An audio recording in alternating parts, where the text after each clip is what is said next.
In the last episode, you heard from Mike Lewis, who's the VP of Bison Coolers, and we talked about leveraging limited edition products as an engine for growth. Now, today, on episode number 51, get ready.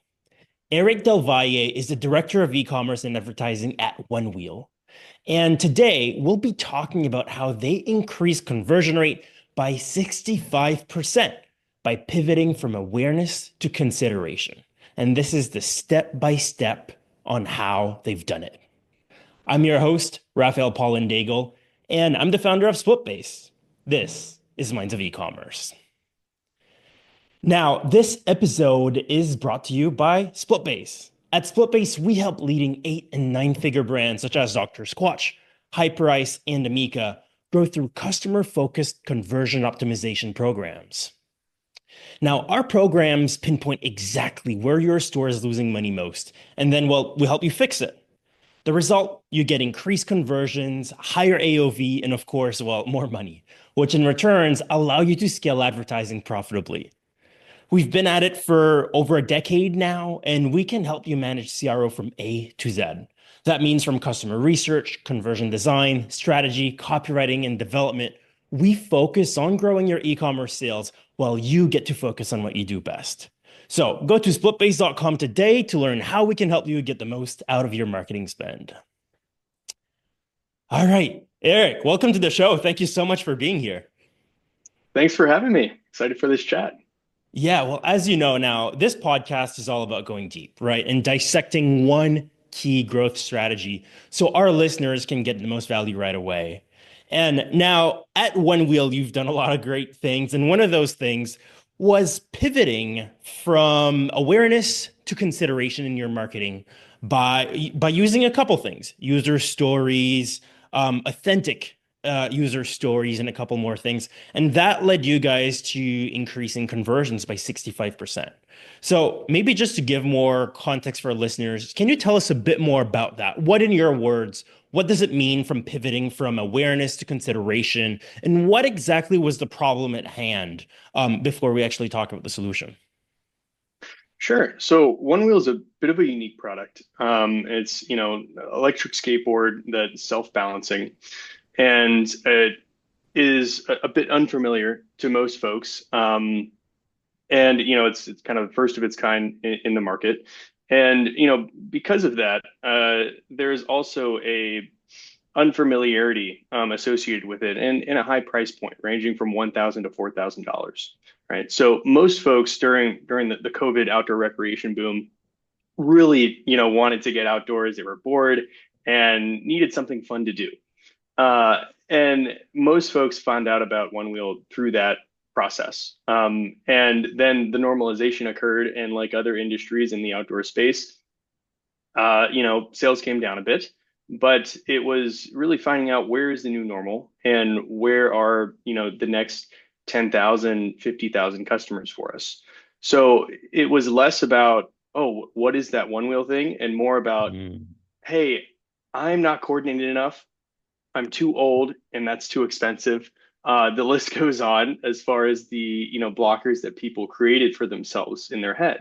And so it really came down to, how do we actually redefine what OneWheel is in someone's mind when, Mm. in reality, our core demo is 35 to 50 years old. And most folks really thought that our core demo was 18 to 30 because that's who they would see on our Instagram, on our website. And so it really was pinpointing, how do we really shift, really as a whole company, not just advertising and ecom, from awareness to consideration, and getting folks over those barriers and really thinking about OneWheel in a totally different way. Mm. I'd love to dive into your core demo. I think that's super interesting Hmm. because I also assumed that your audience was probably a bit younger. But it sounds like obviously that was something important that you guys noticed at one point. How did you guys realize that maybe you were targeting the wrong core demo at one point? Because I see this across a lot of companies we work with. They think their core demo is X, then we do customer research, and then we realize it's Y. In your case, what happened that you realized you were targeting maybe the wrong demo? Yeah, it really came down to, like a lot of brands, listening to our customers and going back and doing customer surveys and really doing a number of organic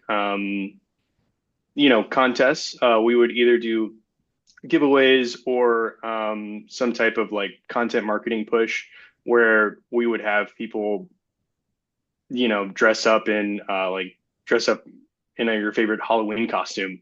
And there's had a Love number of it. viral videos there. And then it's also just, tell us your favorite story, about OneWheel and how OneWheel changed your life, which is one of the UGC campaigns we'll, I'm sure, talk about later. Um, it really started to become evident that our core demo is a bit older, and also Mm, because of the price point, needs to be, a bit more affluent so yeah. that it's not always uh, something big you have to save up for. It really needs to be, people need to have a certain level of discretionary income in order to make this purchase more of an everyday um, buy for them. Yeah. And so, okay, so understanding the right demo, that was kind of the first step. Mhm. Now pivoting from awareness to consideration. Like in concrete terms, what did your marketing look like when you were more in the awareness stage? And then how did it pivot and how different did it change or did it look like once you guys started focusing more on that consideration stage?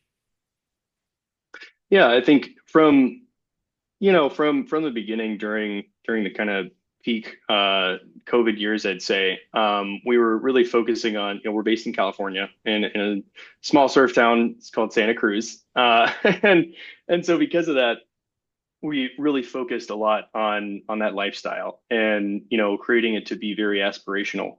And I think for a time that did work really well for us, because the folks that most naturally had a crossover were either into surfing or snowboarding. And so that was a very natural fit. And so we tended to speak the lingo and the language, of those folks. But once you start to get to a certain level, of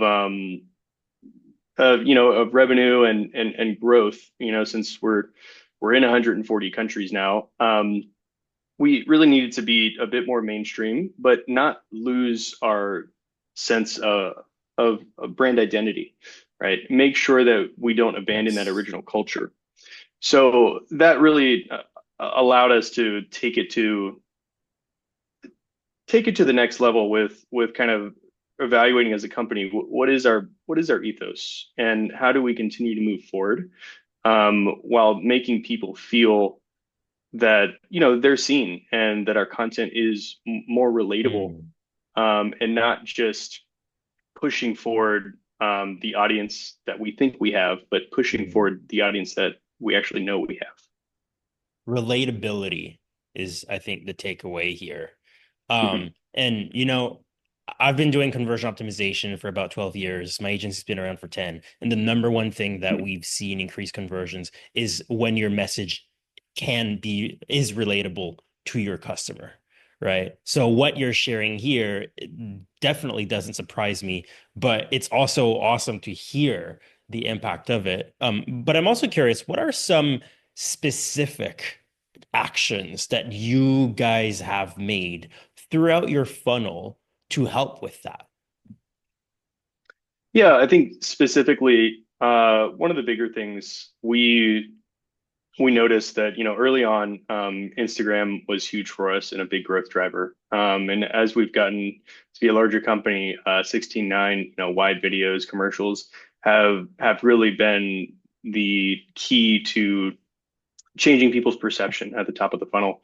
And so because of that, focusing in on campaigns that began as UGC, like Mm, we did a One Wheel Changed My Life campaign, and we were able to source stories from all over about how One Wheel has positively impacted people's lives. And that we ended up flying people out to Santa Cruz to our headquarters and interviewing them in and kind of capturing their story of before and during, and that ended up kind of opening, I think, my team's eyes to what was possible, and this eventually, led to a series of additional testimonial driven commercials, and most of them really centered around people being more vulnerable, being more heartwarming, and telling the story of like how a mom is able to reconnect with her kids through riding one wheels together after school, or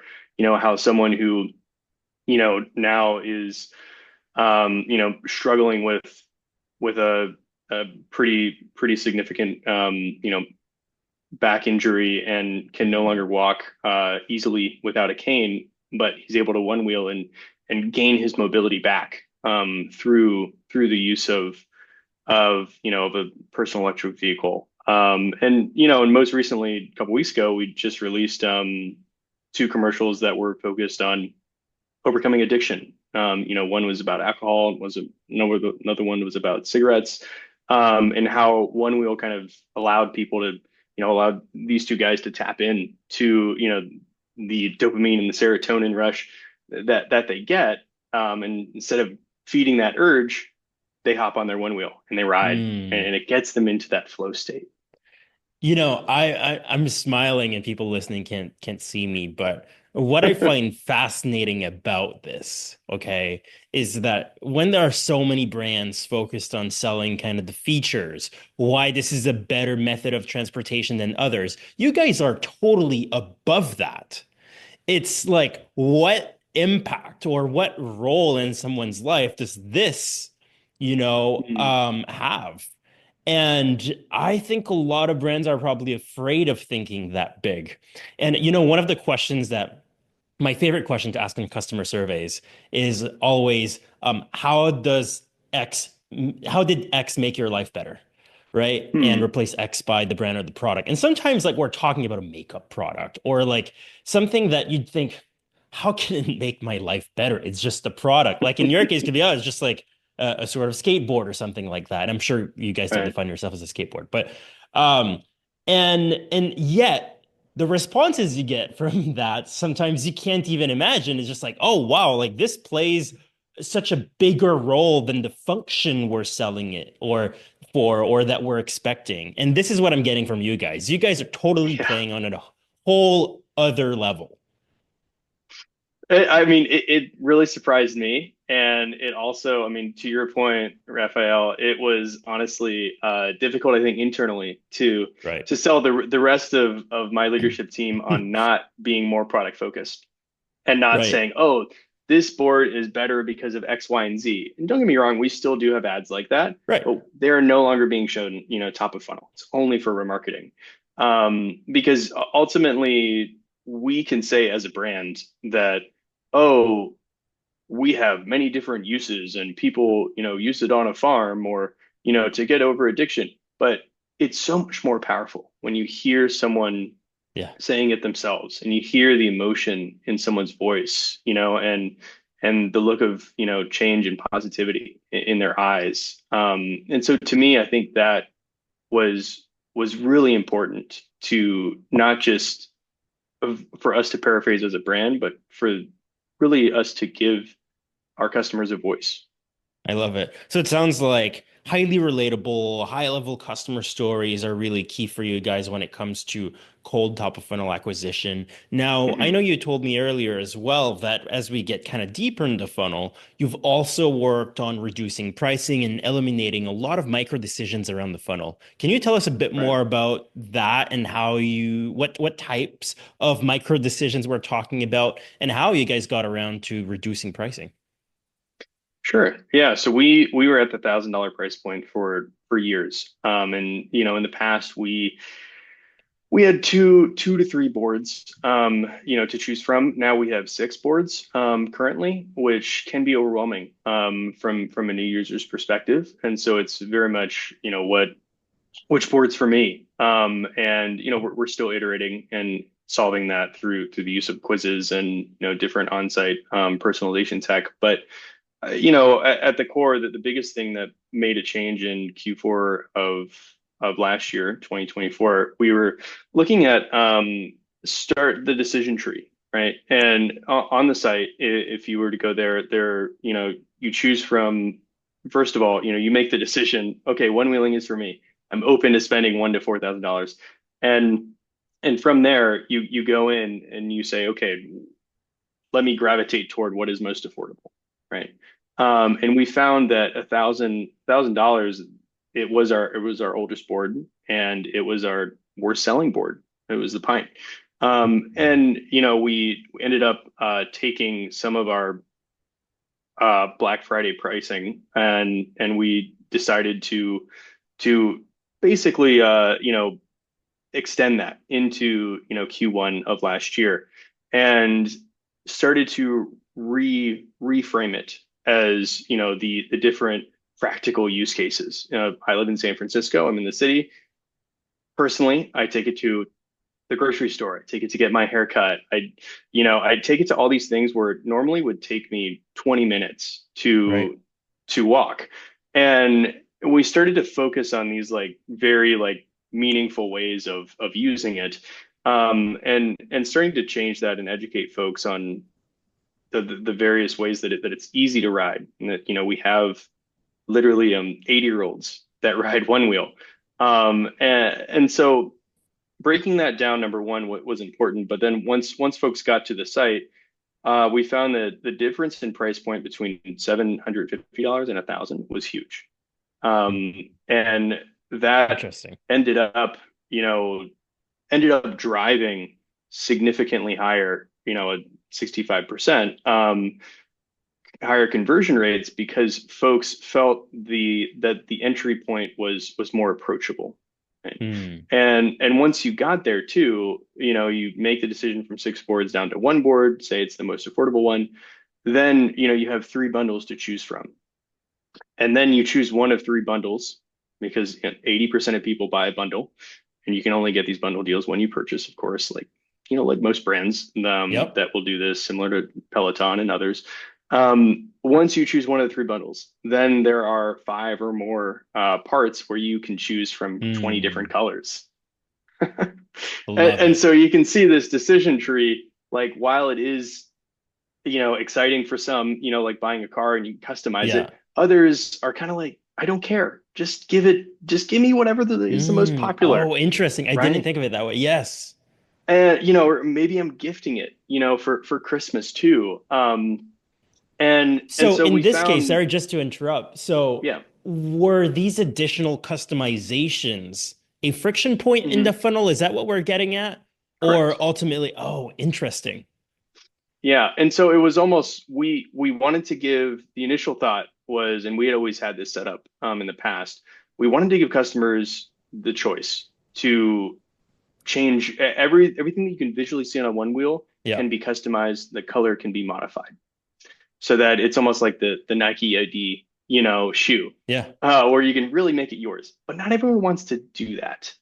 And for the folks who don't, we, made the decision, and we're still A/B testing it now, to default to, okay, this is our most popular color combo. This is our most popular bundle.